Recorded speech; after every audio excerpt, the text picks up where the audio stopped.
Hi everyone, welcome to the Abrasive Noise Podcast. I'm Luke Parsons. This is our punk rock special for the second episode, and it's not just me this time. I'm joined by a close friend of mine who I've known for a long time, and he's also a fellow Abrasive Noise writer, and his name is Stuart Irvine. Hi Stuart, how you doing? Hey man, it's all good. Quite honoured to be the first guest on your podcast. Guest. So yeah. So, I've got that. I could put that on the CV. Yeah, I was on Abrasive Noise Podcast before it blew up. Hope it blows I up. can say I was the first, yeah. Yeah, you were the first. It's a historic moment. So, yeah. The sort of format of this episode, I'm sort of going to talk to Stuart a bit about what he does, and just the generals, what he does with music and podcasts and stuff. Then we're going to play the first track, which is chosen by Stuart himself, and then we'll sort of talk about the track for a little while, and then we'll sort of get into the real meat of the podcast. We'll talk about our top 5 albums that define our music taste, or just top 5 albums that we've got, and then we'll play a track which I've picked. Again, we'll just talk about it a little bit, and then do the second part of our top 5 albums, just to break it up a little bit, so we're not all we're not talking for hours at a time. Just be nice to split it up a bit, wouldn't it? Well, yeah, it would be nice, but maybe people enjoy us talking for hours. Might be. Maybe. You just don't know. Maybe they like a 2-hour, conversation. I just think it'd be nice to have a little break in between, so we can have a glass of water or something. Yeah. Sounds like a plan.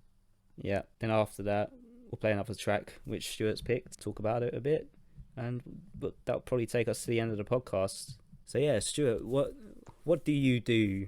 What musical endeavours have you done, and what you're doing right now, or what you plan to do in the future? Just give us some insight into what you do. Yeah, well, went to uni for the 3 years studying music production, so it's more of the like an audio engineer type stuff. Obviously, the last couple of years I've been kind of doing like live sound engineering stuff. With I think I do sound engineering for this huge kind of YouTube channel called Don Sinclair Reggae Vibes for the last 2-3 years.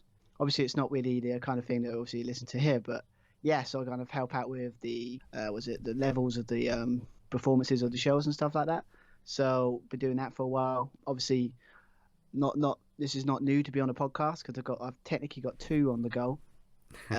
Obviously not music related, sadly, but yeah, I do. If you're a big fan of pro wrestling, I've got like 2 podcasts on that.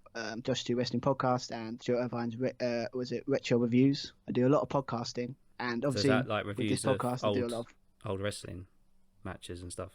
Yeah, pretty much, because I'm a huge fan. So, and I noticed I can chat for hours about it. So, and I've heard people actually enjoy it. So, apparently, but so yeah, so I do podcasts as well, and yeah, and obviously for you, I write reviews for you, and I write for reviews for this new site called Gig Soap, I think it's called. It's a weird name, I know, but Gig it's actually quite good. So yeah, but yeah, so as you can probably guess, I do a lot of stuff. Yeah. Try to keep busy. Yeah, you play an instrument as well, don't you? Play bass. Yeah. Obviously, yep. I play bass. I can play guitar.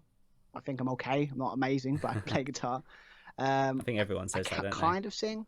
Yeah, but it's just like you don't want to be that guy that sits there and says, "Oh, I'm amazing at guitar," and then all of a sudden you show people, be like, "Oh, that was okay. That was good. It's good." Yeah, I think everyone always undersells their abilities with guitar. Well, I think most people do. Some people oversell, but I think most people under. Well, it's kind of the best way to go, isn't it? Because then if they expect less, and then you find out you're amazing, you're like, "Oh my god, you're amazing!" Like, yeah, it's the best way to go. But yeah, I'm alright.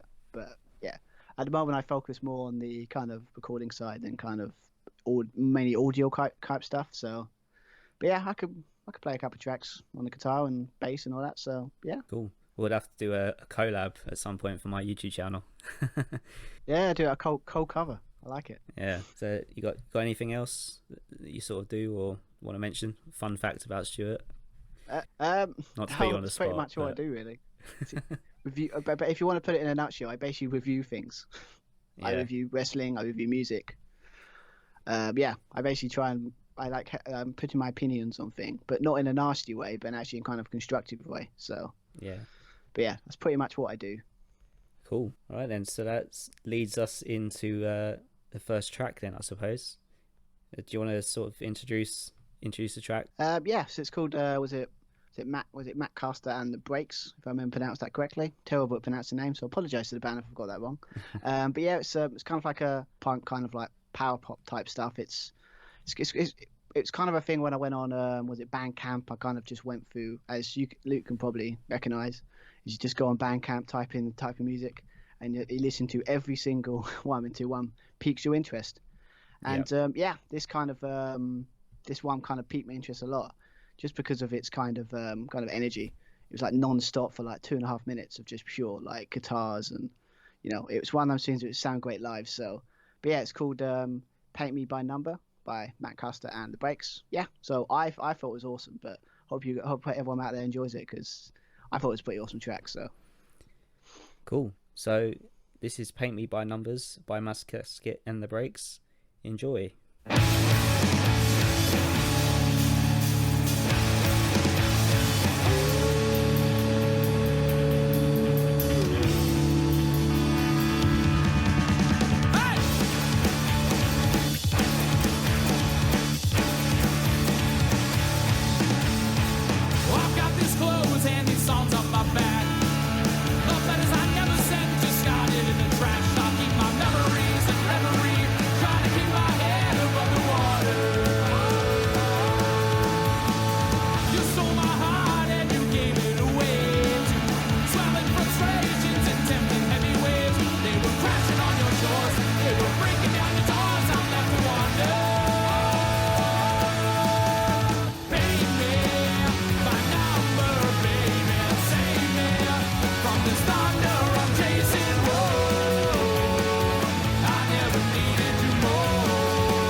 So that was "Paint Me by Number" by Matt Caskitt and The Breaks. The track was taken from their upcoming album Welcome Home, which is released on the 28th of May. So yeah, what do you like most about that one, Stuart? Yeah, to be fair, it was just the energy. It's just like it was for like, it was like cropped up like 3 minutes, but what I loved about it is just like, it was just what probably caught my eye was it didn't mess around, Yeah.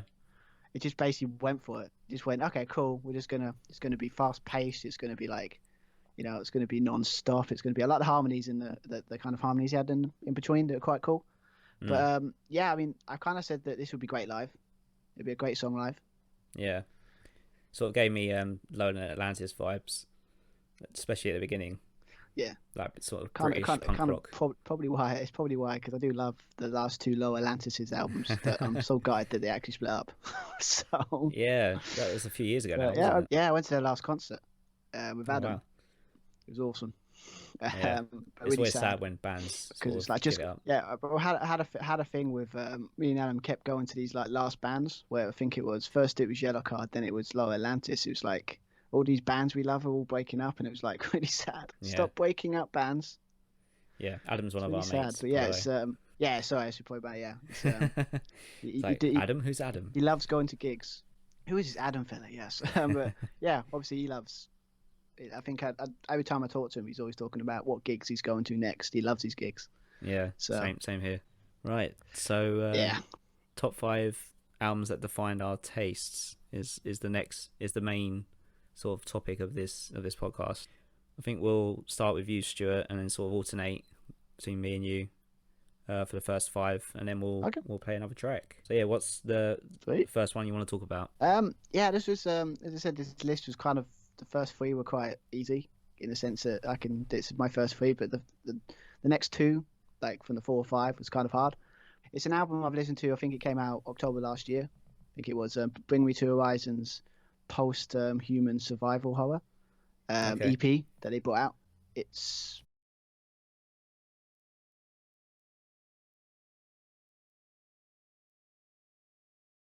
so yeah, like pop, like a pop rock kind of band. Yeah, kind of. For me, I don't know what it is about this EP. I don't know if I got some weird, I don't know, Linkin Park vibes with it. I don't know if they're just like, if you know what I mean. It's like I'm assuming you haven't listened to this album. I'm assuming you haven't. No, I haven't listened to this one, so I can't comment. You really should. But yeah, it's like, as I said, from like In Spirit, and then they done that. Oh, I can't remember the set. Was it the last album they did? Like, but it was kind of like that. You can see they're trying to change their sound, but they're still trying to keep the energy of the kind of metal kind of stuff. Yeah, they're trying to use different ways of the last one before that. Yeah, I mean, listening to it, I'm like, what is this? But I'm like, kind of loving it, because it's like when bands decide. My thing is, when bands decide to do this thing where they have to change sound because they want to be more mainstream, they usually complete like it either just go, oh, screw it. We're not going to do what we did before. We're going to completely change our sound. But for me, this Bring Me to Horizon's kind of like, they've just tweaked it, or they've just, maybe you try something different, but not like completely done away with what brought them to the dance, as they say. Yeah. But I feel this is the album that they finally mastered it. They finally got their mix between, what they're going to go for. And if this is what I'm going to get in the future by Bring Me to Horizon, then I think they've got a new fan in me. Because this is amazing. So what's your favorite bit of it?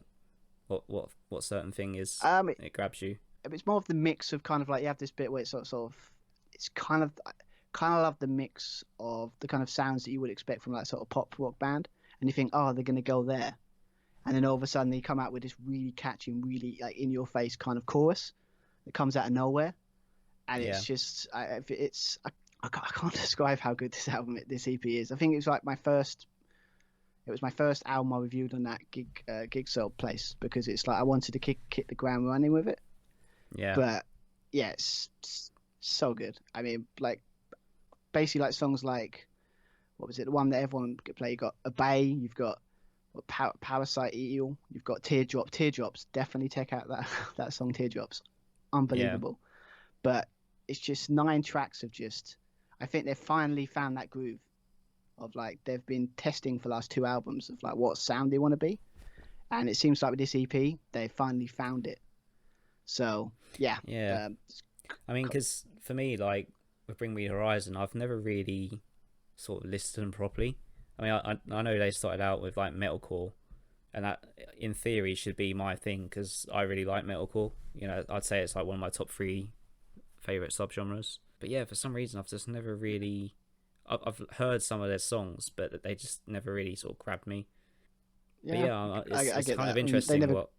they Sorry. never they never grabbed me, to be fair, until I heard that was it In Spirit, I think, with the like when they kind of changed the sound. Like, oh, actually, this sounds actually all right. There's nothing wrong with them before, but nothing grabbed me.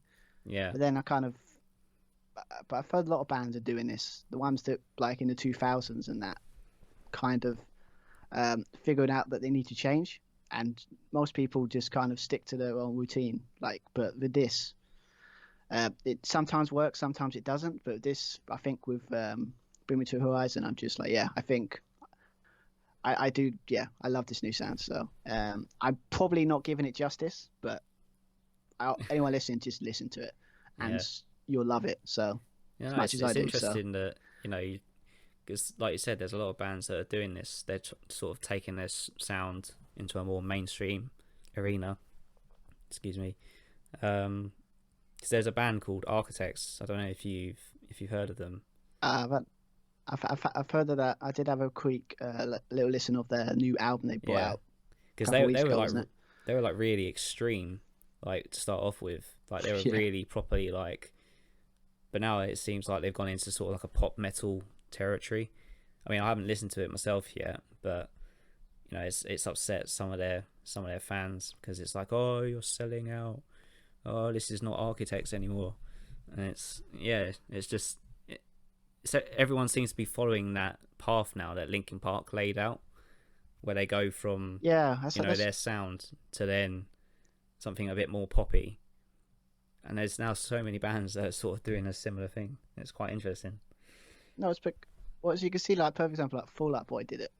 It's Yeah, like the same thing where it's like they completely like 1 minute you're listening to like proper pop punk 2000s, loving it, and then they bring out this thing. Was it? Oh, I can't remember the album name. I think it's Save Rock and Roll, and all of a sudden they come up with this new sound, and everyone's like, "What the hell is this?" Like it's like completely weird. I mean, I personally loved it, but like I can understand if you're a fan of Fall Out Boy, you'd be like, "What are they doing?" Like that's completely yeah, not what were brought up with. But I guess you've got to change. But some bands go to the extreme where it feels like they're portraying their like fans sometimes because they go too over to like trying to get into the mainstream. So, but with this, I don't think they do. But that's just my opinion. But yeah, yeah. a lot of I mean, bands are doing it for these me, days.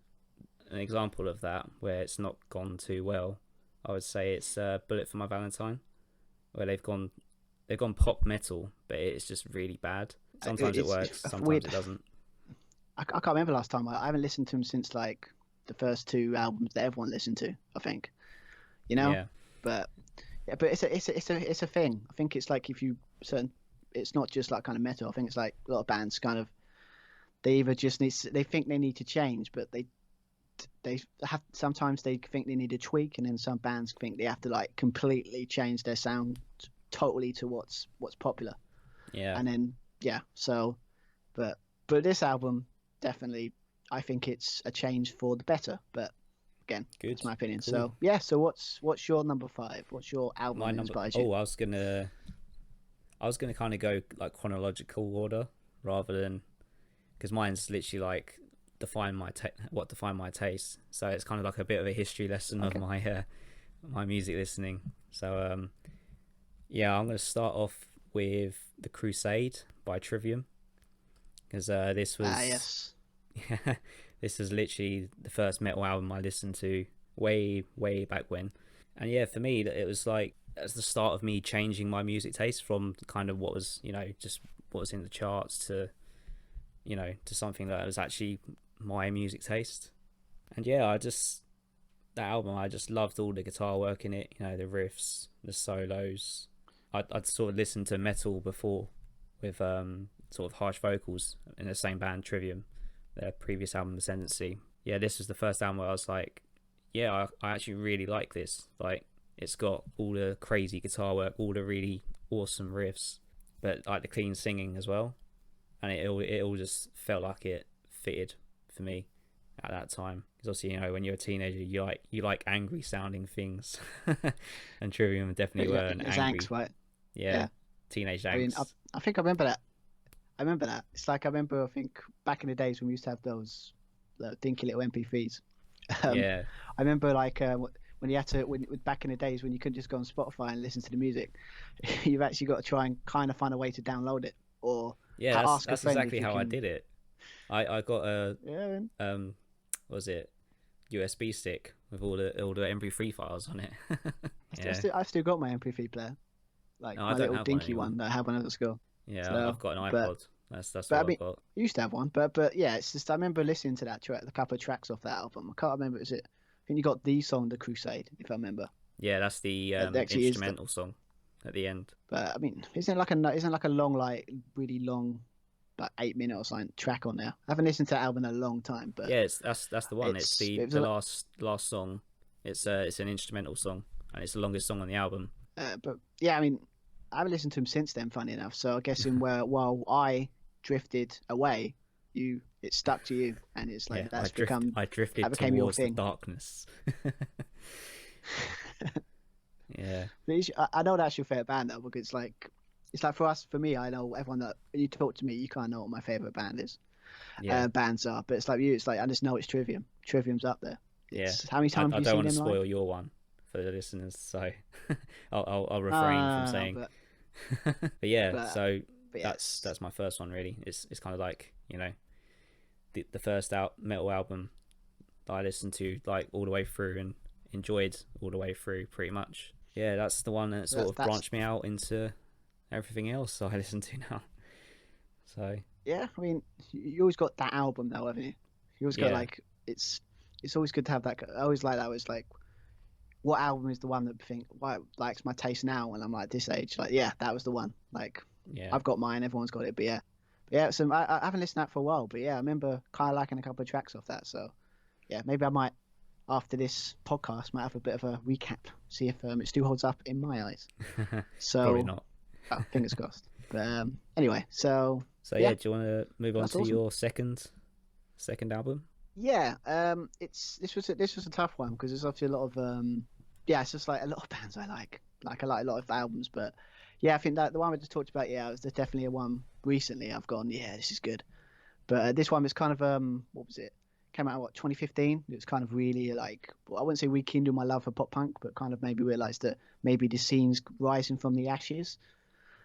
Because it was kind of around about this time there wasn't anything standing out in my eyes anyway. But it was kind of Neck Deep album, Life's Not Out to Get You.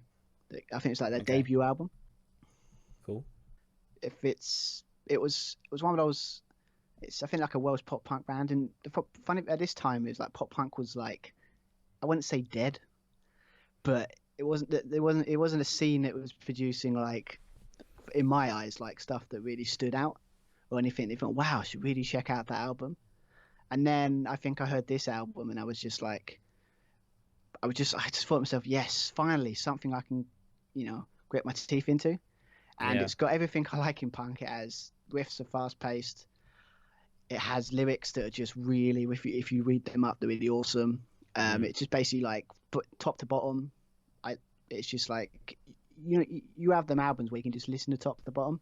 And you don't have to worry about, I might skip that one. I might skip that one. I might skip that one.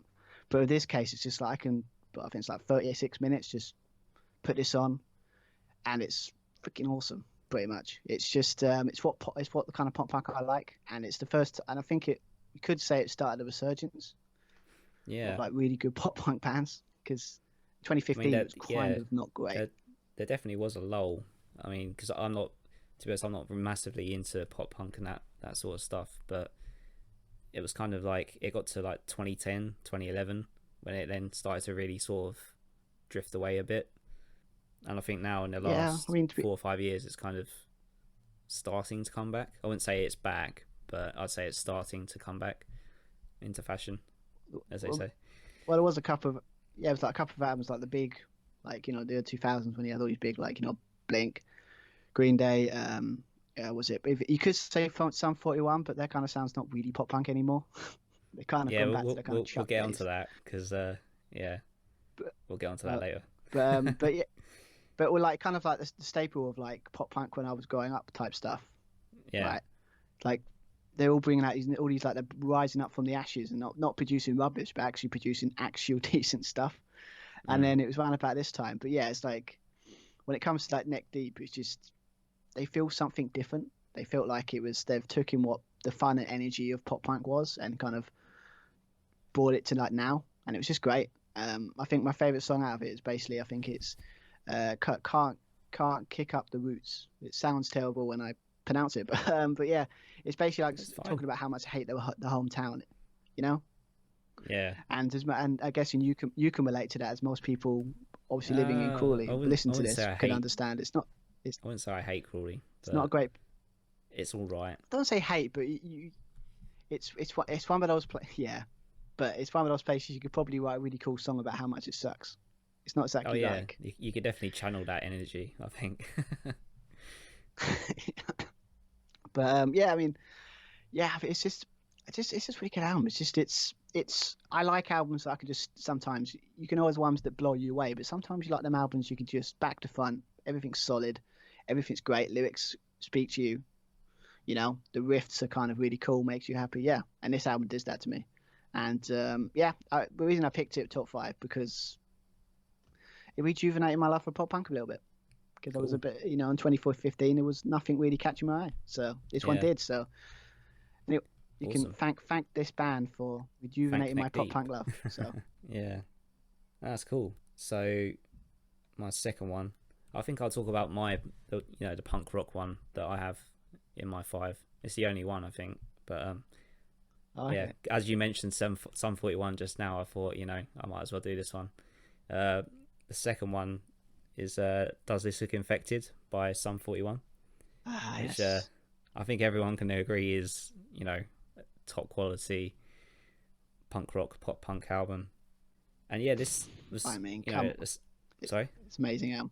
Yeah, it's amazing album. It's got so many. There's another one of those albums that I listened to sort of in the early days. And yeah, the reason I like Sum 41 so much is because they mix in punk rock with like heavy metal, and it just has that kind of unique vibe to me, and that's mostly in this album where it sort of stems from, because you got songs like Mr. Amsterdam, which are like really fast and it's almost like thrash metal. I've got a story. I've got a story on that song, but yeah, I remember learning that. Oh, you tried learning that? It's one of yeah, that was back. I remember back in the days when I was in a band, long time ago, long time ago. But yeah, I learned it, and I was like, I wasn't very good, kind of still aren't, but like trying to like learn this bass, and it was like I was really happy with myself. I learned this song. I learned Mr. Amsterdam. It was awesome. It's fast paced, and then kind of like, I think it's like, but Christian, first friend at the time's like, yeah, we're not playing anymore. I'm like, thanks, mate. But I put in all this. I remember effort. What?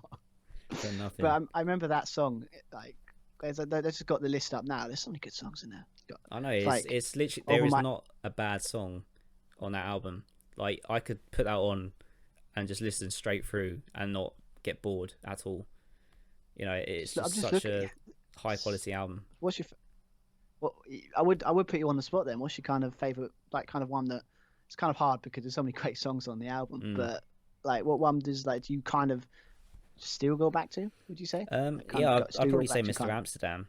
I'd probably say that's the best song on the album. On another day, I'd probably say another song. You got things like the Hell Song, Over My Head, Hooch, Hyper Insomnia, Parachondrioids. I've said that wrong, but I'm not gonna bother trying to say it again. But yeah, there's just loads of good songs on there. For one of the first sort of albums I've listened to, because it was kind of like at the same time as The Crusade, I was listening to this album, and it was my mind was being blown like left, right, and center at that time. I was just finding so many really good albums, really good bands, and yeah, the 2000s were awesome, man. Yeah, I mean this so album is kind of, it's one of those that you really look on fondly, and you always will. It's like it's just going to be with you forever. We're kind of lucky when we started getting to our musical taste. We had all these great punk rock kind of albums it's out. Like it's like the golden era of these genres. Well, I suppose like that's 2000, a little bit biased, 2005, wasn't it? Like 2000, 2005. There was just like 5 years of just everyone just producing great music. Yeah. I mean, there's just like I've already said, there's no real drop off in quality throughout the whole thing. A lot of memorable stuff on there. A lot of memorable riffs, memorable moments. And yeah, it's just, I'd say it's in my top 5 of all time as well. Not just, albums that define my taste, but top 5 of all time. So that's how highly I rate it. Yeah, but yeah, it's if I would say anyone that listens to this haven't listened to that album, you are missing out on a true classic. So if you're please into listen punk to that rock at album. all, you need to be listening to that one. Like, absolutely no, you can't argue against it. It's like you have to listen to it. You have to know. Even if you don't like it, you have to know. You need to listen to these tracks; they're so good. But yeah, that's a great album. So, but awesome. There we go. So do you want to talk about your third one, and then we'll have a little break? Yeah. The cool thing now we're getting into, you talk about like the albums that define my taste. Now we're getting into that nitty gritty of that for my list anyway. But yeah, top 3 is always a bit hard for me because all these 3 albums that I've picked are like really are like, without these, my taste would be completely different. But this album kind of defined my choice of career. It's Angels and Airways, We Don't Need to Whisper. I wonder when this one would pop up. Yeah, as you can guess, Luke, I talk about this album a little bit too much, but I mean, not so much more now, but yeah, I remember when it first came out, you were obsessed with it. when I love it, when I think it's kind of sometimes bad when I like something like that, I can't stop talking about it. So, but yes, I mean it was it was, ironically, obviously, again, you hear Adam's name pop up again on this podcast, but yeah, it was basically one time when he was around the house when we were teenagers and stuff. He plugged it in my stereo and he played, oh, what's this song? It's called The Adventure. And I listened to it and I'm like, what is this? Because at the time I was still kind of into like what everyone else did, just pop punk. Don't guitars, bass, all that kind of straightforward rock music. And you don't want to, you're in that, I can't listen to anything different. No, I can't listen to that and that. And then I heard this and I'm like, wow, this is really cool. And then I listened to the album and I was blown away with how awesome this was. Obviously, you know the story of, this is Tom DeLonge's first album after he left Blink for the first time, not the second time. Yeah. But it's the way it's produced, the way it sounds. It's got this weird 80s kind of like epicness that like you just don't have really anymore. It's got cool riffs. It's got very thought-provoking kind of lyrics. It was nothing I've heard before, and I don't think I've heard a band do it since. It's got such a unique sound that I just can't put my finger on it. But yeah, the reason I heard this and made me realize I would love to learn how they produce that. Yeah. And because of that, that's why I decided to go to uni and decided to do music production and learn how it all works. So if it wasn't for this album, you wouldn't be an audio whiz. Well, I wouldn't say that, but yeah, I mean, it's just, I think it's just, and also what made this better, like, I guess you've got an album like that as well, where if you've watched the like they've got like a behind the scenes type thing. Yeah. It's called Start the Machine, and I sometimes when I kind of want a bit of inspiration, I kind of watch that DVD of how they made this, and it just makes me appreciate it more. I mean, it's so unique in the way it sounds. It's obviously, it came at a time when kind of Tom DeLonge had something to prove, because everyone was kind of hated him at this point. Everyone was going, "You left Blink, how dare you?" Basically, how dare you do what you want? I remember the debates in my classes when it was like, "Oh, what are you plus 44? You Angels and Airways? What side are you on? You Tom? Are you Mark?" It's like people really hated this guy. I think I saw a video where some guy thrown like water at him, like at a concert, because this guy was it might have been piss. But yeah, I was going to say, like, throwing water at someone, it's like, oh wow, well done, mate. But like that's like so hardcore. Bottle of piss. It was not nice. That's people like literally hated this guy just because he left a band. It's like, it's crazy when you think about it. But yeah, you got War, you got The Adventure, you've got The Gift. That's like my favorite song on the album, just because it just blows me away every time I listen to it, and it gives me goosebumps every time. Hopefully, my plan is, hopefully they decide to come and tour for us this next year, because I've never seen them live, and it would literally be the best thing of my life if I can see these guys live. They changed my life, and I know that's over exaggerated, but literally this album started it all. So wow, yeah, there you go. It's an amazing album. I didn't even know it was that deep, really. I mean, I knew it was one of your favorite albums, but the whole thing with the starting your career, I didn't know that. So there you go. I've learned something today. There you go. Cool. So awesome. All right then. So I guess that moves us on to track 1 for me, the first track that I picked. So in the theme of the podcast, punk rock / indie rock / pop punk, the track I've picked out is from a band called Knockdown.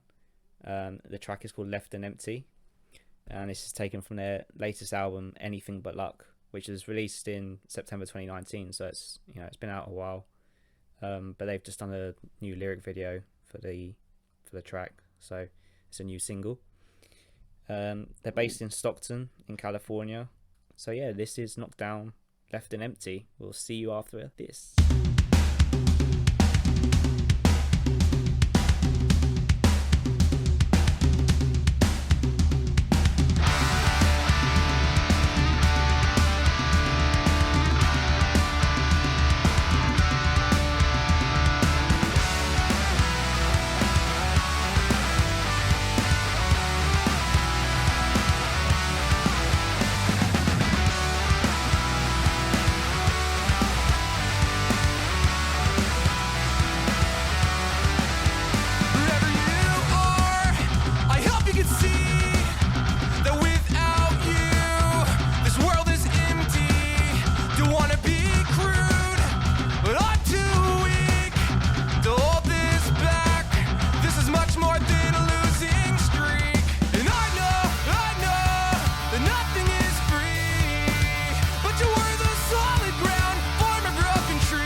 Okay, so that was Knocked Down with Left and Empty.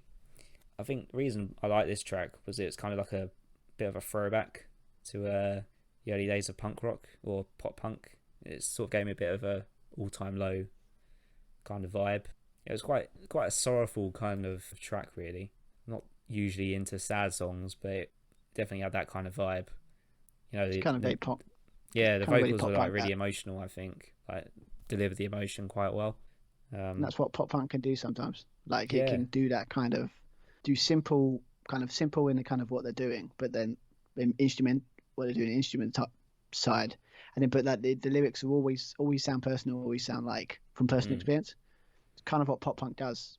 Yeah, I mean personally, I love that stuff, but when it's very like deep and emotional, but that's because it's more about me, I guess, than about other people. But yeah, I mean, I don't mind deep and emotional, but sometimes like sad stuff, it's kind of like drags you down sometimes. But that one was actually enjoyable to listen to. So and the guitar sounded quite good as well. Yeah, so I was quite a big fan of that. So where are we at? So I think it's your turn now, isn't it? We are at part 2 of top 5 albums. So I'll start with me this time, as I have now three left to go, and you have 2. So it's keep it nice and orderly. Yeah. So my next album is called Blue Starly. It's from Blue Starly, so it's a self-titled album. I remember this. It's Blue Starly's first, well, I just said, didn't I? Debut, I think. Yeah, it's his debut full length.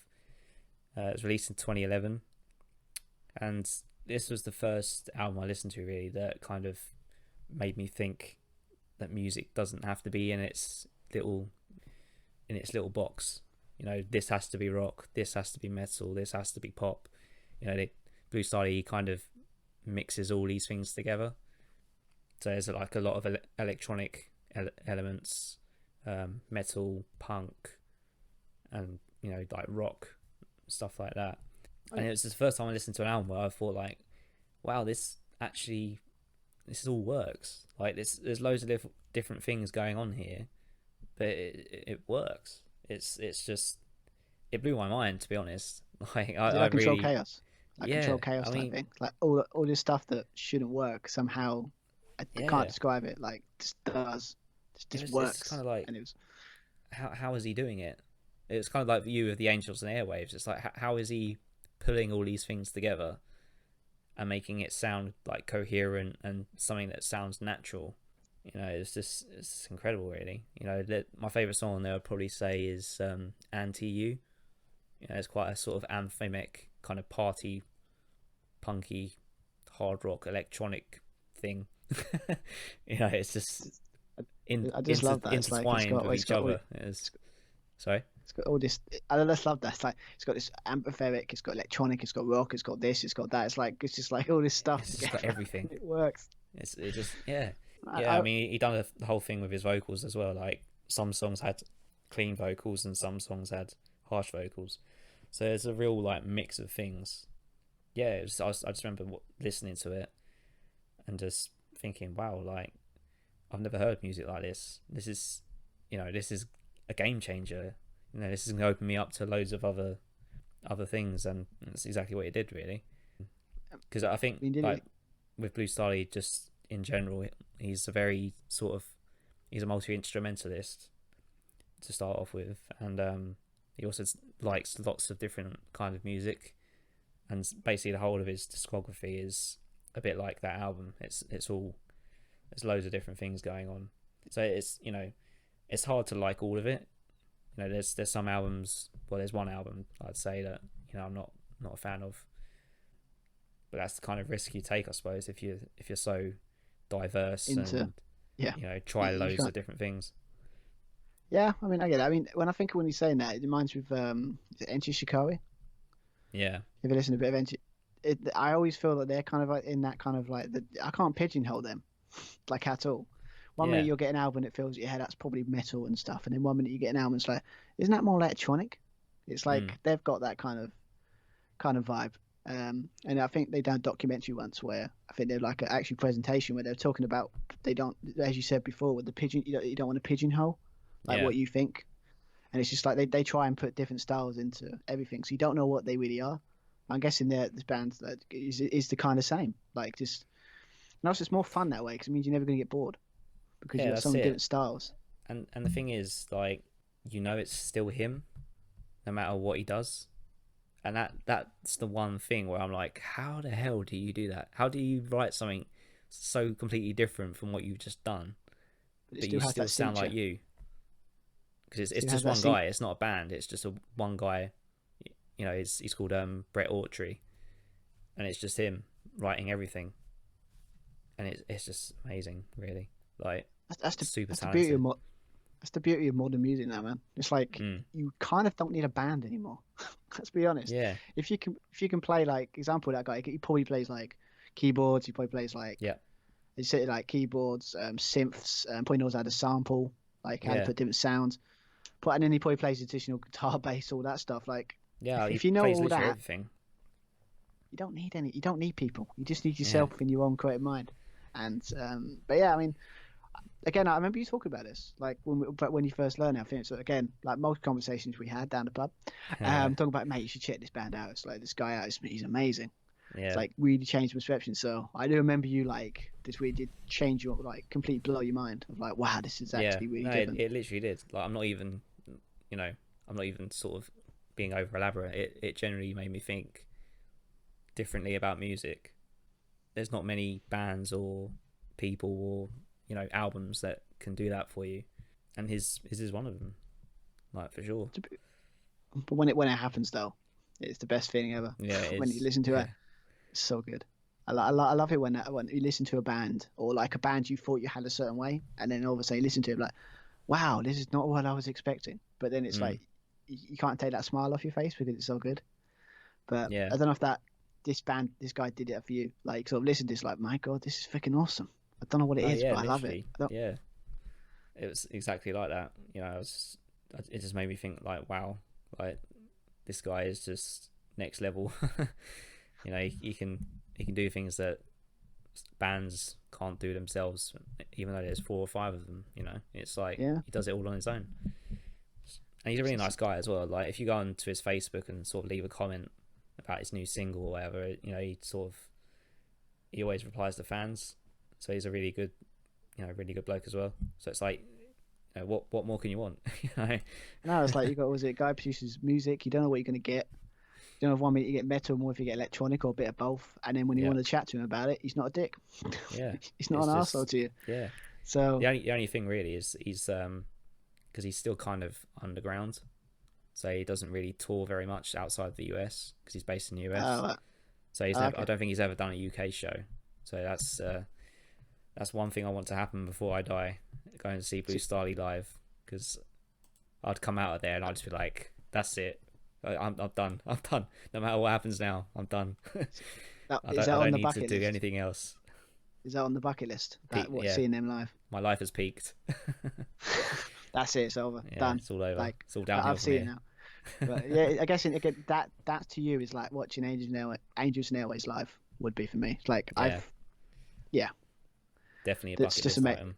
Yeah, but yeah, man. I mean, I should check it out. All these stuff I should check out. But like most things in life, I just like, I check it out later, and then here we are, many years later, I still haven't. It's just the way it goes. But yeah, awesome, man. Yeah, your next one. I said the next two are not going to be surprised if obviously Luke known me for so long would know that these probably 2 albums would be like, yeah, that makes sense. But yeah, obviously it wouldn't be a top 5 list, and I wasn't talking about probably one of my favorite bands of all time. Obviously, Blink-182. It's you think I talked about Angels and Airways too much? Yeah.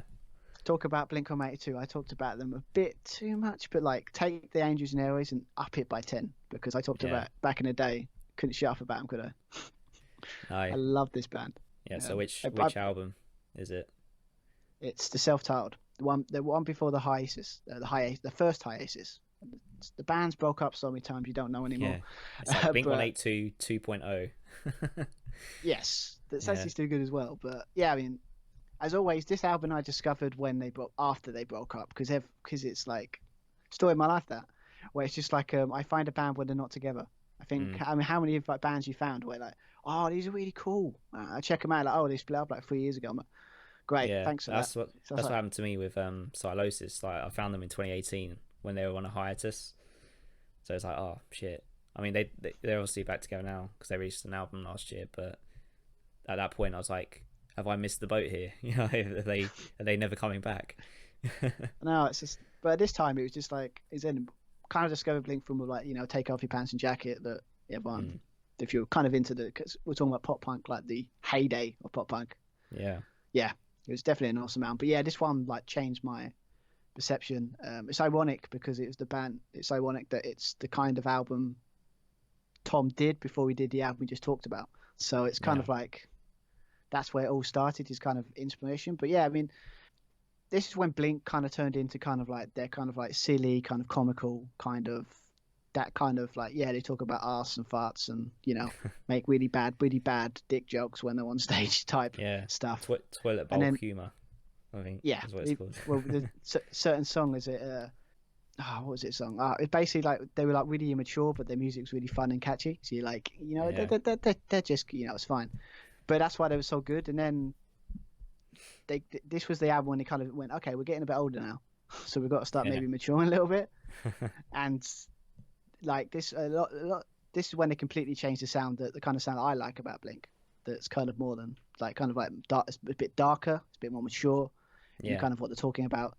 The kind of the guitar tones in it is like, I remember on the documentary, I think they've been like 2 days alone on one song about guitar tones because they're really experimenting on like trying something new.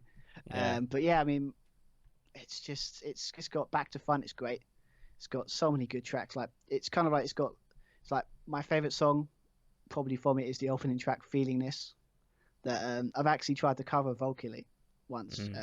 It's kind of like, I can't describe it. It's like, it's basically like they basically took that you can always do like how many layers of vocals, harmonies you can put in a track, and they thought, well, I can have 2, I could have 3.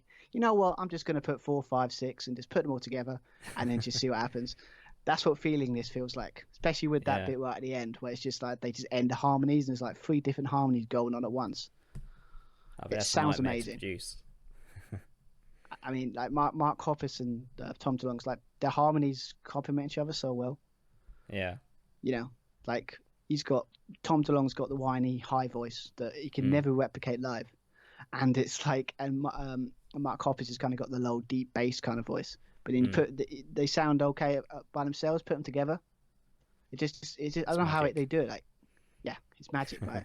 Complements it just so well. You obviously got Venus. You got I Miss You. That's probably the tune you probably play it most. If you wanted like a wedding song or something, you probably would play that because it is kind of like that kind of tune, isn't it? Yeah, you definitely wouldn't play the blowjob song at a wedding. unless you got one of those friends. Awkward. Unless you're one with like them best mans that's like sitting, you know what, for a laugh, I'll just play this before the actual song. Just it's like, yeah, this is the prelude. Prelude before we get serious, damn it. Yeah. But yeah, it's like that. Downs, good, go, always. But I can name the whole track. It's just like I think it's. I love the tones, love the sound, I love the way it's like the lyrics. Again, it's basically like it was a tonal shift that they've decided, yeah, we're getting older, we need to start talking about stuff like, you know, I think they had kids at the time, we've got to talk about, you know, family, love, all that kind of stuff. But yeah, it was just, and it's, I don't know, it never seems to disappoint me every time I listen to it. I can listen to it about the front. I don't know. As always with this, I could probably just say it's amazing and say it's multiple times, and you would go, we get it, Stu, we get it. But okay, trust me, it is. Blink-182 is like, yeah, this is an album when it came out, I loved it. It probably is my favorite Blink album they've ever done, and that's saying something when they've produced some pretty decent ones over the years. Yeah. But yeah, nothing really topped it for me. So, but yeah, this kind of album changed my perception, because obviously one album that we'll talk about later is the album that got me into music, but this kind of changed my perception of like what you can do. Yeah. Like, kind of stuff, because you know it wasn't straightforward. You know, the structure, some of the songs, it's very over the top.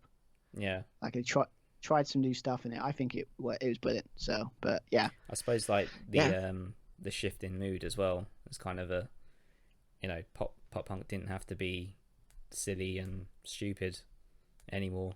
It could be like serious, and it could still be like fun, but there was a serious sort of undertone, I guess. Yeah, and that's why it still relates to me now. Like, I think that's why it's kind of like, it's got that, obviously it's now, it's like we can listen back to it and it kind of still relates because it's talking about when about the time we are now, kind of thing. Well, that's what I feel. But yeah, I don't know, it's just I like bands that do this. I like bands that kind of do a thing where they understand that they're not like 18 anymore, and they might have to start changing their sound to kind of adapt to the way they're changing in general.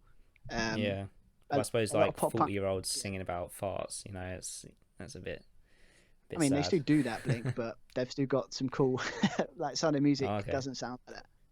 At least it's not like all they're about. They've got some more substance. It's like bands like what was it? For example, like Simple Plan. That's very embarrassing to admit that we listened to back in the day. Like, they're still talking about stuff they're still doing in their teenage. They haven't changed their sound one bit, and it's like you gotta get to that point when you're like, you're getting older. You can't keep going on the same kind of tropes. I mean, you can, and you can make a living off it, but if you want to be creative as a creator, you kind of have to mix it up a little bit so you keep fresh and interesting. And I think this is what Blink did here, and I think it served them well when they came back, then went hiatus, and then came back again, and then probably on hiatus again, and then they come back again. It's when they decide to do a long stretch of actually making music without splitting up, then Blink, it's great. So Self-Titled, brilliant album. Definitely check it out if you haven't already. Awesome. So I'll move on to my second to last album. It's not a rock or metal album. It's going to be electronic, which is probably not that much of a surprise to you, Stuart. But actually, no, it's just clocked in my mind what I think it is. So I know what you're thinking, but it's before that. It's okay, interesting. The album is "The Fat of the Land" by The Prodigy. The Prodigy. Yeah, I know who you're thinking of. You were thinking of Pendulum, weren't you? Yeah. You love Pendulum. It goes back before that. The Prodigy. So there's a funny story about this album. Well, it's not funny, but it's a nice story for me. It was the first album I bought with my own money. So I used to have a paper round when I was in my early teens, and one of the first things I bought was this album with my first bit of money all those years ago. It's got a sentimental value. It's like actually held the CD in my hand and put it in a CD player. Anyone younger than 25 probably doesn't know what that is. It's an awesome feeling. Well, like buying the CD, taking the book out with the lyrics, listening to reading the lyrics while the album's playing. Yeah. Well, I miss that. It's this is an album that it's another one of those where you can put it on, listen to it from front to back. You just won't get bored of it at all. There's so many good songs, so many classic Prodigy songs, such as Breathe, Firestarter, Smack My Bitch Up. Classics, like proper classics, all-time classics. And this is like just the first, obviously the first album I wanted to buy myself. And just kind of fell in love with electronic music from there, really. I found Pendulum through The Prodigy, basically. So I was, looking at Prodigy on YouTube and stuff, and then Pendulum came up, and Pendulum became my favourite band for quite a while. And they were the band that I was talking about all the time. Yeah, you could say that. I literally, it's like, go to the pub, Stuart goes, "Hi Luke," and I go, "Pendulum, Pendulum, Pendulum." Not really. Everyone has that band, but you love Pendulum. I mean, you can even say there's an interesting story about one time you saw Pendulum, but so what you're saying is this is what started that fandom. That's what started it. Yeah. This album. So the Prodigy were kind of that band that got me into electronic music, really, like properly. Because obviously, like, when you're growing up, you're listening to certain things anyway from your parents, and so like, electronic music, like sort of like 90s pop, had that big electronic influence. All the synthesizers and all that kind of stuff, the dance tracks. Well, sort of like that. next level about the 90s. Something to do with like it was a weird trend. Where it's like you got you still had the discovery of the 80s with all the when most pop stuff had like synths, and they were realizing that synths were really cool and you can use them in stuff. And then in the early 90s, they kind of went, we've got to take this to the next level. And then all of a sudden you got synth, and then you had like stuff like the Prodigy was doing. Yeah, I mean, they were around in the early 90s. Fat of the Land came out in 1997, I think. So it's all like late 90s. But yeah, it's just such a good album from start to finish. Just nothing wrong with it at all, really. It's just high quality, in my opinion, their best album. I know most people probably say, what's the one that have Firestarter in it? Yeah, this one. That's the one. It is. That explains it. Yeah, explains a lot. I think generally most people say it's that one or the one before, which was Music for the Jilted Generation, and that's the one that had Voodoo People on it. I don't know if you remember that one. The name doesn't ring a bell, but I think I've got a feeling it. I probably have heard done a it. really good remix for it, and I actually prefer the remix version, but it stems from that one. Okay. Yeah, I mean, I didn't. Gotta be honest, I'm surprised there's no Pendulum on it, man. I mean, when he first started, I thought Pendulum, but I guess not. Yeah, see, but do you know what? I actually was weighing it up between the Prodigy and Pendulum, because obviously, I loved Pendulum more, but in my opinion, like it was the Prodigy that sort of took me into that. So I'd say that was more defining for what then came later on, if that makes sense. Yeah, that makes sense. I mean, see, like that was I don't want to use obviously could have got a song called Firestarter. The thing that like the match that lit the fuse. That kind of basically that was the album. The Firestarter. that's a good analogy. Yeah, yeah, but gotta be honest, that's the weirdest video we've ever seen. Though, basically a guy basically just like in a tunnel, just acting completely crazy. Yeah. It's great. God bless Keith Flint, because he died a couple of years ago, didn't he?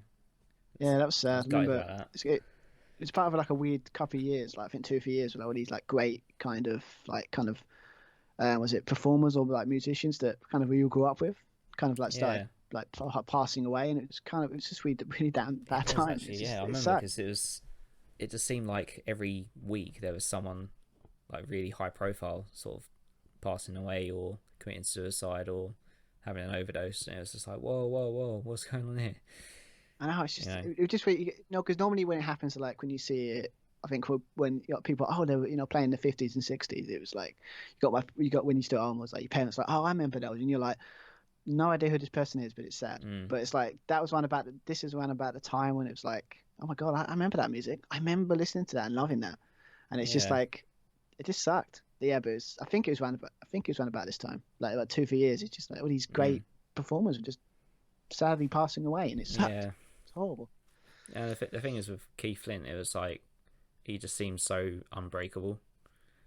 That's why it sort of really rocked a lot of people, because someone that's got such a powerful energy, for them to, mind you, I don't really know what happened. I don't know if anyone really ever found out.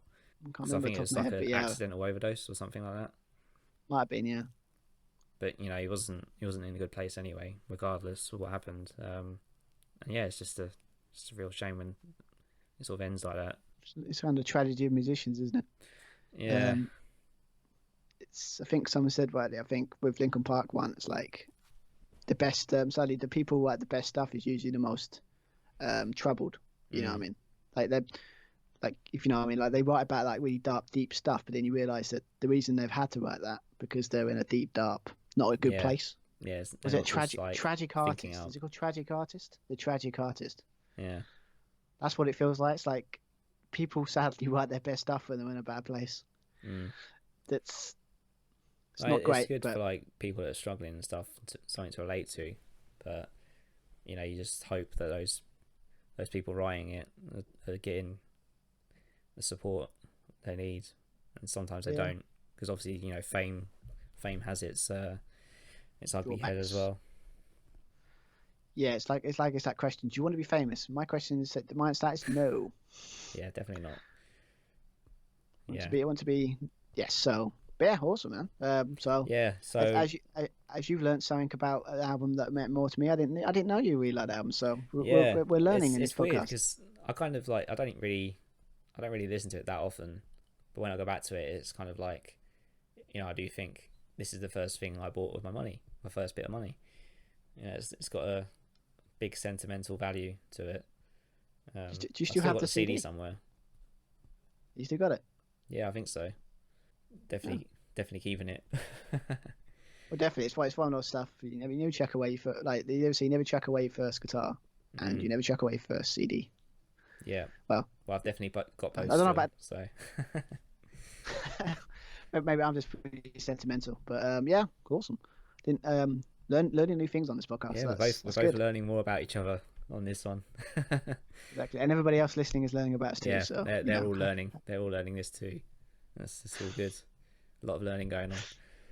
yeah, gotta love it. Cool. So we move on to your. I think it's your last album now, isn't it? This one. Yep, this is the one Yeah, that without this, nothing else would have sprung out when it's it the big comes one. to yeah, it's a big one. You won't be surprised when you hear it though, because you probably know what it is. Yeah, I've got a good idea what I think it is. Yes, I'm obviously like yeah, I'm not like surprised. Anyone knows me probably know that this is the album that defined my musical taste. Yeah. But yeah, let's stop beating around the bush. It's basically Green Day's American Idiot. Oh, that's what I thought. So I win the he, quiz. he passed the friendship test. He Yeah. passed the friendship test. Like you got it right. But yeah, as Luke could guess with Miles celebrations, it's Yeah. like it's again talked about this a lot. It's an interesting story of like it was basically I didn't without this album I just wouldn't have liked any of the stuff I just mentioned either before. It's like it all started here. If because it's like at the time when this came out, it's like anything. I wasn't into music, didn't really care for music, didn't know what the hell was going on, and then Yeah. again, one of our old friends kind of was introduced me to this album, and it absolutely blew me away. Of like, oh, actually, oh my god, I actually do like music, and they like this music. It's awesome. It's like it was. I mean, It's written for obviously, you. this is. It was revelation to me. It just felt like and also because it's power chords, it was simple in the sense of like the structure, and it was all well. Some songs were simple in the structure, but like with the power chords and the kind of vocals weren't exactly like over the top. It was like they were quite grounded and Yeah. kind of really, and especially with the harmonies. I mean, really sad story about this. I kind of done this at college where if you type in YouTube, you can find videos of people just putting the harmonies without the music. All right.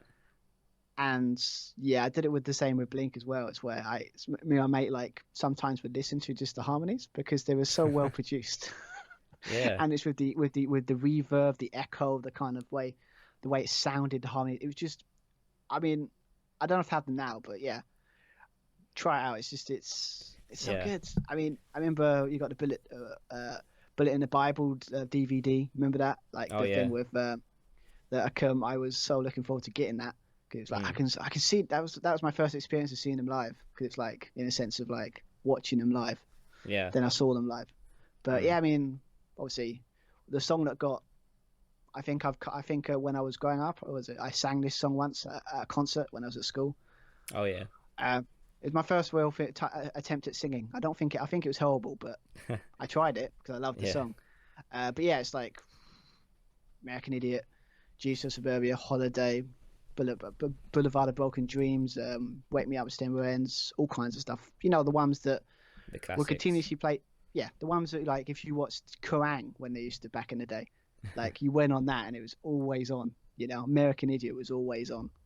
I remember when it Yeah. was Boulevard of Broken Dreams was always on the music channels. Like you turn on the music channel and it'd be Boulevard of Broken Dreams. Nice track was it? The transition from the Holiday, like Yeah. literally just like Holiday and then No, but it'd always be transition. that single edit as well. It wouldn't be the proper thing. It would just be the music video. Yeah, well, when the car breaks down, it's like all of a sudden it's just like Billy Joel just like walking down by himself Yeah. on an obvious like I don't know what they're called when like they used to do with cars when you're driving. If you want to show like you're driving but you're not driving, where it's like Yeah, the like scene the is old just roll. like scenes behind. Yeah. But yeah, I mean, yeah, I mean, Harmony's great. Lyrics are good. I mean, obviously, no, this was kind of a total shift for Green Day at the time because it's like they were like again like everybody else, like pop punk, straightforward, just distorted guitars, just like nothing crazy, right? Because obviously their first break was Dookie, right?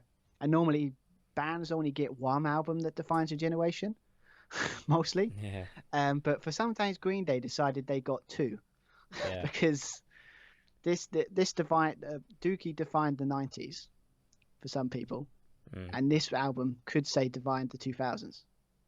Yeah, because wasn't this like their first like concept album, like in terms of the story and stuff? Yeah, well, there's like an interesting story like with it where they made this was it Cigarettes and Valentine, I think it was, and basically that was going to be their new album, but because of some very nice thief stole it from Billy Joel's email, hacked into it, took it. So hopefully that guy's enjoying that album. We'll never hear. So That's and crazy. I think I didn't even know that. Yeah, as you can see, I'm really into this album. Yeah, I've watched documentaries on it. I've read on it. I love this album to death. Yeah. But but like I think the producers said at the time do you start again or do you gave him like a ultimatum like you think you can do better, and and they thought okay cool, we'll go for it. And it's just like I think what made this a hit because it's like it was so different in some ways because a band like Green Day, like again Green Day gives you away what that's all about. It's like that kind of stuff they were talking about. It's like it broke into the mainstream. Yeah. In some ways, and bands kind of like, and they didn't really change anything either. Think about it. It's like most bands have to, like we talked about the albums earlier, where they have to really change their sound. Like here, all they did is basically said, okay, instead of changing their sound, they just polished it up a little bit.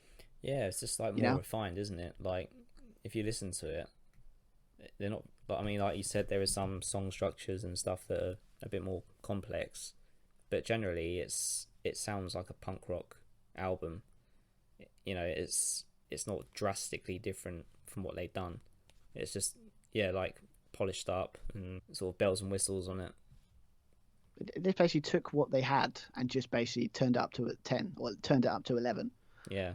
They just I mean again harmony's great. I mean Mike Dirks doesn't get enough credit for his harmonies he gives to Billy Joel. I mean it's amazing when you actually hear him sing because when you hear him speak, he's a different guy. He sounds all right, but when you hear him sing, you're like, that's not him. That's not Mike Dirks. That's not him. But you don't realize it. But yeah, it's like, and also they didn't have just one 9-minute song; they had two as well. It's like they're just like going for all of it, like going all out. Yeah, I suppose that is the big thing on the album is like they done 2 long songs that normally punk stuff it's kind of 3 minutes and that's what you get, whereas they really kind of made it sort of say like theatrical kind of thing. Yeah, I mean, you've seen the video. I think it's like Holiday. Obviously, we know. I think it's just like I think what defined it in some ways is it's sometimes in music, sometimes like you just have to get lightning in a bottle and kind of come out at the right time. Yeah. And the beautiful thing about this album, it came out around about the time of just the Iraq War kind of thing in America and that kind of stuff. So everyone was kind of a 9/11 type stuff. So everyone's really in America really angry and pissed off. Yeah. And then this band came along and just it kind of described for some people or like people of like teenagers like young 20-year-olds like kind of described it like everything they were feeling was described in this album. Sort of resonated with a lot of people. Yeah, it's I think that's why it succeeded because it's just like everyone was really in America. It's a weird time in 2004, like it's a really down place, and it's like and it's just the whole thing. And you got to remember, like an album got to be good when it's turned into a musical as well. They turned this into a musical. I know, it's crazy. It's really cool. Never got to watch that. Kind of bummed, but I mean, anyone that's probably Green Day fan would probably know that. It's I can't praise this album enough, but if it wasn't for this album, I wouldn't have liked albums we talked about earlier. It's like it defined like, oh, okay, punk's my thing I'm into. Okay, I'm into this. I'm going for it. Yeah. So this is the album that done it. So cool. And I would say if you haven't checked it out already, where have you been? Check it out. It's an awesome album. Go check it out right now. pause this, Obviously after go listen, and come back. Please come back. and then and then when the comments tell me that we were right and it's an awesome album. Yeah. Because you will not be We disappointed. know what we're that's talking about. yeah. So this is awesome. It's I would say awesome is probably a timid word to how outstanding this album is. So yeah. So awesome. I'm glad you left the big one to the end, because that's exactly what I've done as well. So it ties in very nicely. Yeah. So if you want to listen to the big albums, you got to stay right to the end to listen to it. Right to the end, the real good ones. So my last album, as I just said, is my favorite album of all time. Stuart passed the friend test earlier when I said, "Do you know which one it is?" I told him it was a Trivium one, and he managed to work it out. So, we both passed the friendship test today, which is good. Yeah. So today it's official. We're true friends. It's official. We are now true friends. We both know what our favorite album is. There we go. So the album is Shogun by Trivium. It was released in 2008. And the funny thing is with this album, like when I first listened to it, was about the time, a couple of years after the Crusade when it came out. I didn't really like it that much to start off with, because at the time I was kind of still not really into harsh vocals. I still preferred, clean singing over the, crazy guitar work, and the harsh vocals were still to me a bit sort of too abrasive, and I wasn't really into it still. So it wasn't really until I'd say 2 or 3 years after the album came out when it just clicked. Like there's one time I listened to it and I was like, do you know what? That is actually unbelievably good. Like it's just god tier from start to finish. You always find out that one sometimes. You leave it for a couple of years because your music taste has changed a little bit, and then you go back to it and realise that this one's like an amazing album. Like it was really strange. I don't know how many times as soon as I must have been listening to something else where there was harsh vocals, and then I was kind of getting used to it gradually, and then I come back to that and it's like, oh my god, like this is unbelievable, this is crazy. It's the best thing I've heard ever. Because with the album, it's basically a concept album, so a lot of the lyrics are about like Greek mythology, Japanese mythology, so just things like that, which is what I find that stuff interesting anyway.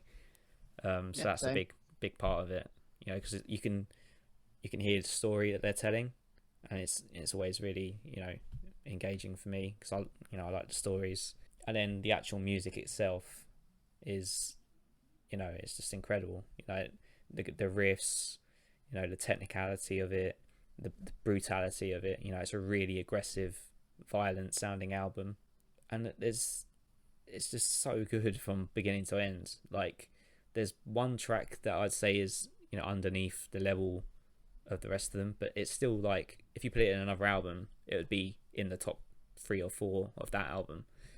So it's just top quality all the way through, and it's the only album that if someone said to me, what's your 10 out of 10 albums that you listen to, for me there's only one, and it's this album, Shogun. There's nothing else that can equal it, in my opinion. Have they ever come close? Have they ever come close to you, like to a point, or is it just like that's never gonna? Yeah, so from then obviously like nothing they've done since has been as good. I mean, the first album after that, In Waves, when I listened to that, it wasn't like sometimes when you listen to something that's really good, like your favorite thing, and then the next one comes out, it always feels like a bit of a dud, just because of the high of the previous one. But with In Waves, it wasn't like that, because In Waves was really good as well. So I'd say that that period from even if you go back to Ascendancy, which was released in 2005.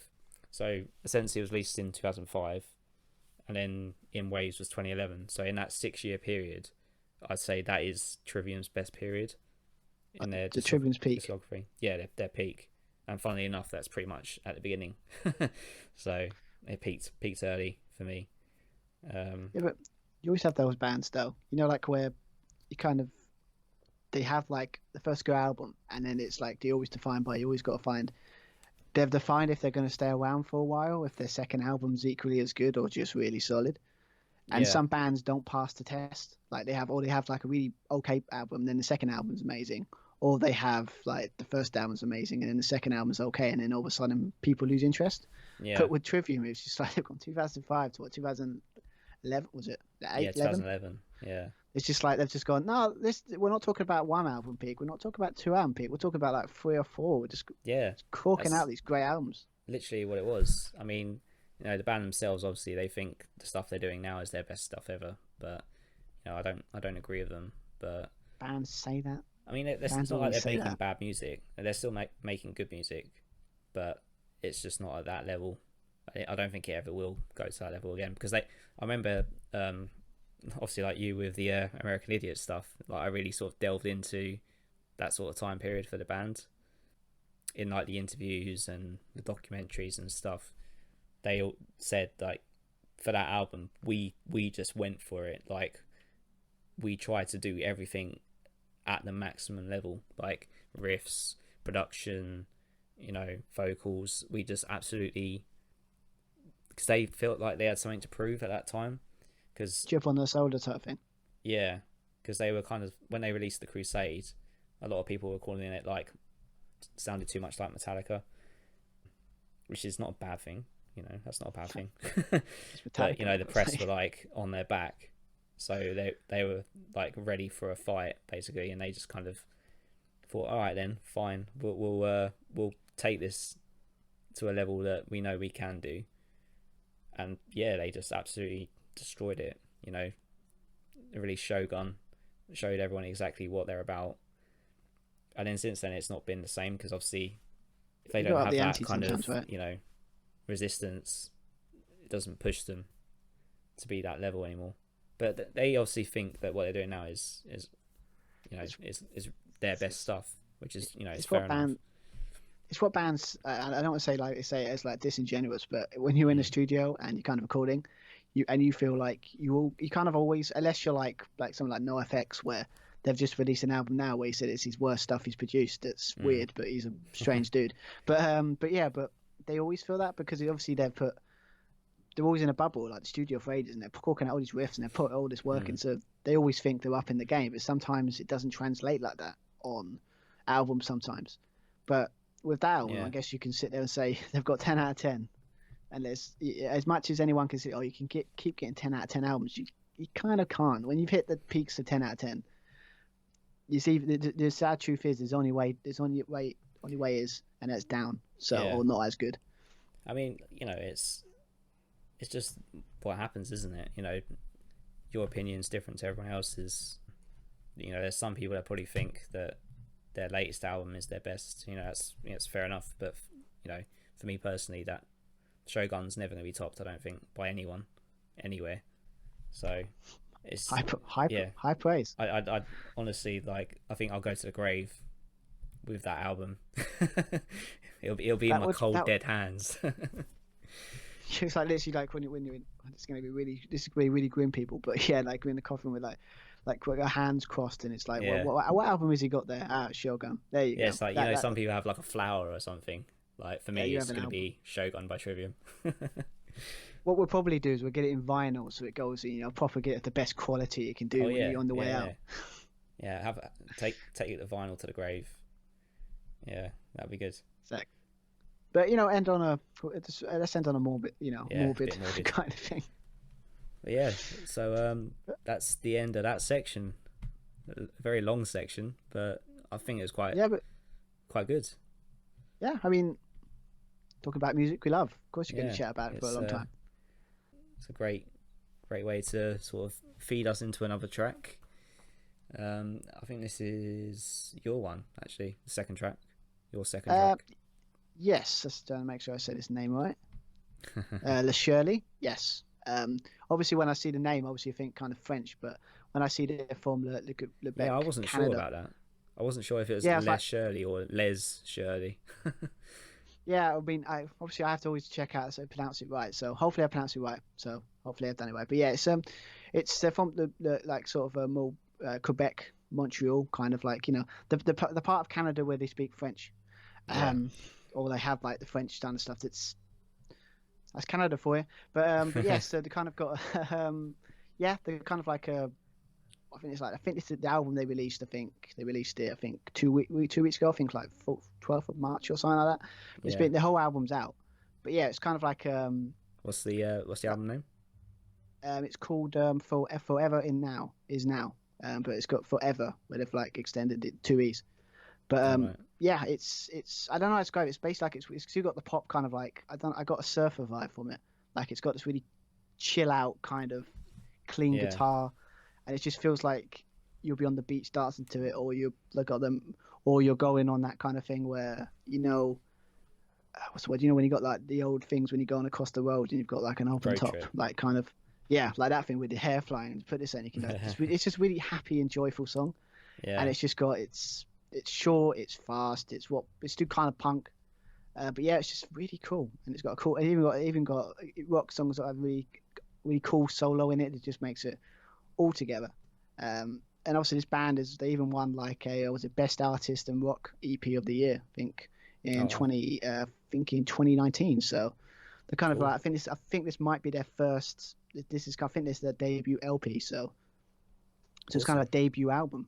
So, but yeah, so when I was doing the search, it's the first song on the album, and it's the first song I heard and went, yeah, I'm liking this song. So, yeah, so it's called "Fuck It, I'm in Love." So yeah, I hope you enjoy it, because I think I played it so many times before we had to do the podcast. So yeah, it's really I love it. So hope you do too. So yeah, so Cool. there you go. So this is Les Shirley with "Fuck It, I'm in Love."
So that was Les Shirley with "Fuck It, I'm in Love." So what did you like most about that one, Stuart?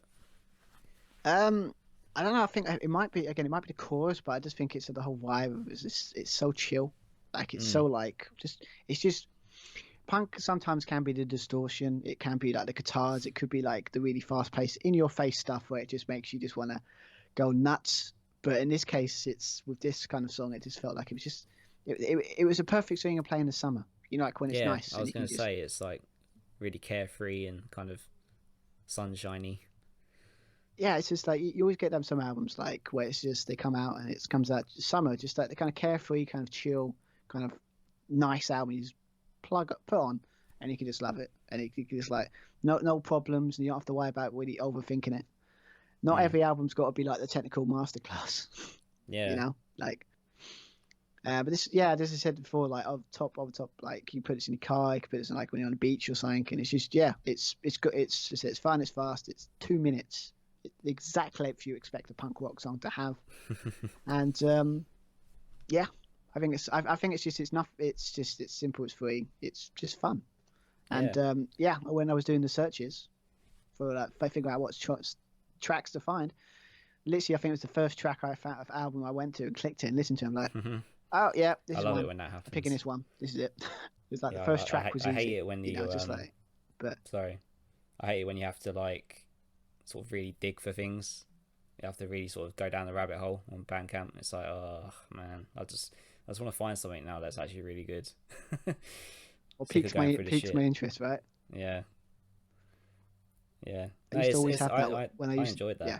You know, it was it has a kind of like indie rock feel to it for me, and it's like really carefree and sort of really chill. You know, I'm not normally into chilled stuff.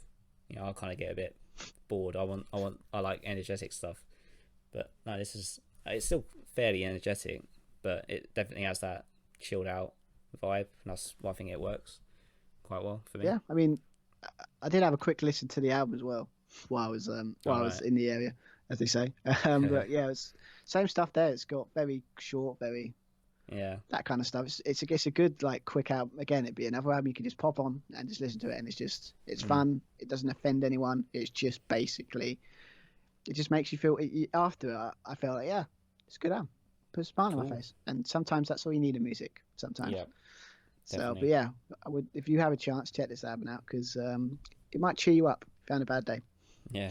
So yeah, now is kind of the end of the podcast. I haven't really scheduled in anything for this bit. It's kind of gonna ramble a bit. I think I quite like rambling at the end because it's kind of like closing it off. You know. So winging it. We're winging it. Let's go for it. Yeah. So I think it's been a pretty good thing we've done here today. Yeah, I enjoyed it. I mean, as I said before, I've never really, I mean, over the years, obviously some people know my musical taste sort of, but I've never really gone like top 1 to 5 of favorite albums really, that in this way. Yeah, I just haven't really done it before, so it's just nice to kind of, you know, just put across that some albums that I've always known have inspired me, and actually put it in a podcast form and tell people, yeah, this album is awesome and this is why I like the music I do. So yeah, because when I was sort of thinking of this, sort of doing that, you know, I didn't really want to do like, oh yeah, this is my top 5 albums. It's kind of a little bit stale because, you know, everyone does it. So I thought like if you say like top 5 albums that defined, you know, my taste, it's a slightly different question. Because I wouldn't say all of these albums that I've gone through today, I wouldn't say they're my top 5 like ever. So it's quite interesting actually, like the ones I didn't talk about, because they're kind of, I got there from somewhere else, if you know what I mean. Yeah, I mean, I think for me, yeah, I mean, I think the problem with me, maybe my answers might have been a bit stale. I don't know, but no. I like my first. You like the first 3 were like defined and your top 3 as well. So it's some people it's kind of it's the same, but you know I'm a little bit different in that regard. You know, I kind of I see it a little bit differently, I guess. Yeah, and that's, I guess, in this way I think this episode works really. You know, we look at it a different way. So yeah, 2 different. Yeah, I mean, different perspectives. Yeah, I mean, what if people listen to this would be like, listeners would be like, oh, that's quite short. It's like, but in real life, we actually could talk about this for hours. Because well, this is, you know, it's gone for a fair while, I'd say. Well, yeah, we could carry on for the next 3 hours if you wanted us to. You know, just message in saying, I want a 3-hour podcast right now, and we'll do it. Yeah, I mean, like as the guest, I have all creative control of this episode, so I get everything I say goes. So, but but I mean, it just proves that, like, yeah, I could. It's like, it's the beauty of it. You can just talk about this kind of stuff for a long time, like for like hours, because yeah, it's obvious we both love music, so Yeah, in the way that we do. So it is easy to talk about because it's, you know, it's something that's very personal and very, you know, brings up a lot of good memories, emotions, good times that we've had, you know, because like you said before, you know, we've kind of spoken about this stuff already, like just in general life, and this is what people like, I think, you know, just sharing these things. yeah, just we always think with podcasts, they always think that you have to be like structured. We are structured, of course, but you don't have to be too structured. Yeah, so you don't have to be too structured. You can go off topic a little bit, and you can kind of, as this obviously proves we are, because we're doing rambling about whatever. But yeah, I mean, this has to. I think the beauty of it is because some of these albums, it's like because we've been friends for so long, some of them are just like, yeah, I remember that. Yeah, I remember that too. I remember, like, I think that's what makes it cool, because it's like I don't use the really lame example of like, oh, we lived it, but it's like with these kind of albums, we kind of, as we're friends for a while, kind of did live it, like exploring this, discovering this music as well. So yeah, it's always, you know, most of the time your favorite albums are the albums you found like when you're starting to get into that kind of music. You know, there's rarely times where it's 20 years later and you got a new album that comes out and it goes straight into your favorites. You know, it takes some time. It takes some you sort of, you know, going through life a bit more to kind of really take it in. Yeah, I mean, I think it's with this. The problem is, like, my musical taste is really weird. It's like when it comes to like albums, I obviously got albums of years and all that kind of stuff.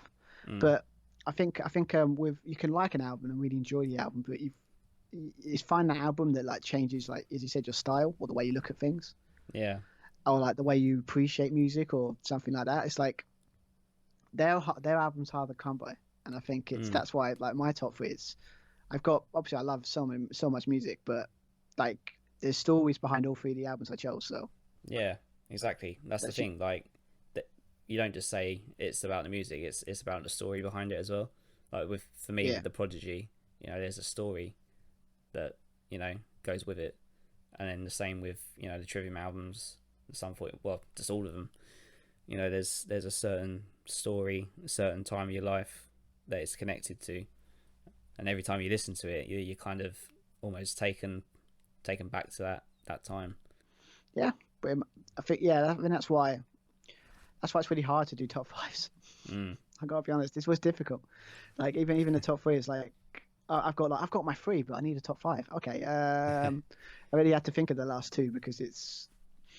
Yeah, I've got my, you know, you got your set, you know, like in football, you've got like your set top four. Like me, it's like my set top three. No, you said the football word. Oh no. It's fine, but it's fine. It's all right. But it's hard to really break that top three for me. Yeah. So I found it pretty easy in terms of like defining taste. But if someone said like top 5 albums of all time, I probably would. Actually, I don't know. I know Pendulum would be on there. I find it quite easy, actually. If it was album. Sorry? I know Pendulum would be on there if you're going about albums. Or would it?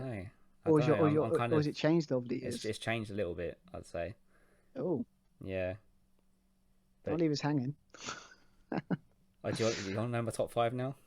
I didn't plan on this, but I probably would say... Whichever you could, or... We can do it on a separate podcast. I guess that'd be a bit more like, I don't know. To be continued. No. There we go. Top 5 albums. Put to be continued. Yes. Put the Back to the Future kind of thing at the end. To be continued. I'm just talking shit now, aren't we? Pretty much. Yeah. To be honest, I did kind of want to leave it like that, because I wanted like just an improv session where we can sort of, our camaraderie would shine a bit more naturally, maybe. I don't know. Yeah, we're just talking shit. Well, to be fair, that's pretty much when you talk to your friends. It's what it is half of the time, talking utter rubbish.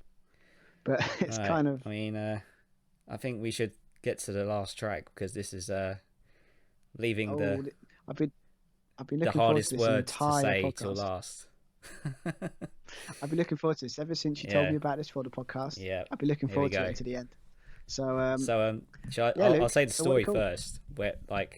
So basically, a couple of weeks ago, I decided I wanted to learn a new language, because when you sort of go on holiday and you can't talk the language, it's kind of like it's a bit awkward. I'd like to just be able to actually have a conversation with someone in a foreign country whenever I go on holiday. And the place I'm planning going to next is Germany, so I started learning German. And it's funny because when I was looking for tracks to play on Bandcamp, I came across one, and it was a German band. They're called Scunks, and yeah, they're such a punk name. their title of their song and the album that it comes from sort of drew my attention because it's in German and it's a really long word. So I thought, I'm not going to be put off by this. I'm going to listen to it, and if I like it, I'm just going to play it, right? So that's what I did. I'm sort of starting to regret it a little bit now, because I was practicing how to say it, and now I can't remember how to say it. So I'm just going to have to wing this. So here we go, right? Oh, okay. So yeah, the band's called Scunks. They're from Germany. The album is coming out on 2nd of April. And the track I'm going to play today is called, sorry for this German speaking people, Rasenkante Geschichten. And that's the name of the album as well. I'm not going to say it twice. So here it is. No, are you sure? I mean,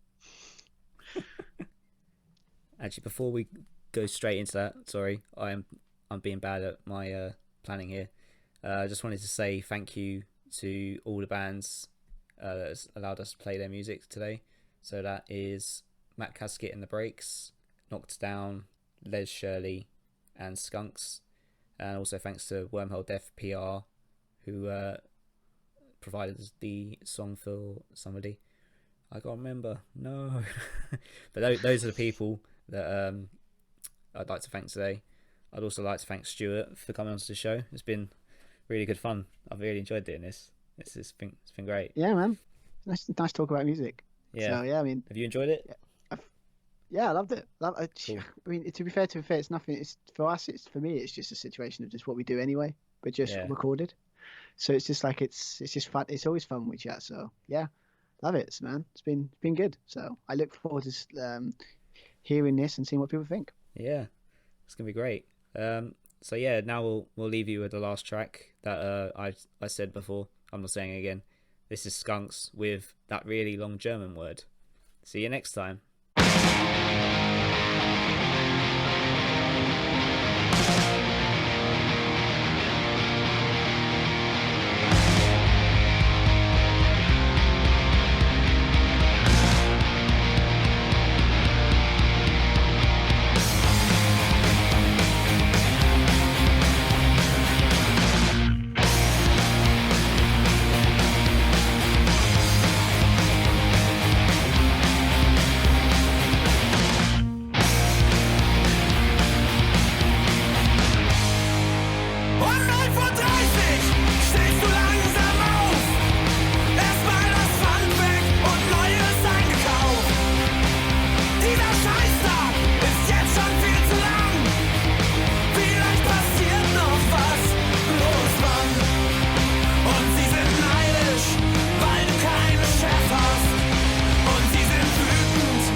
Und 5:30 Uhr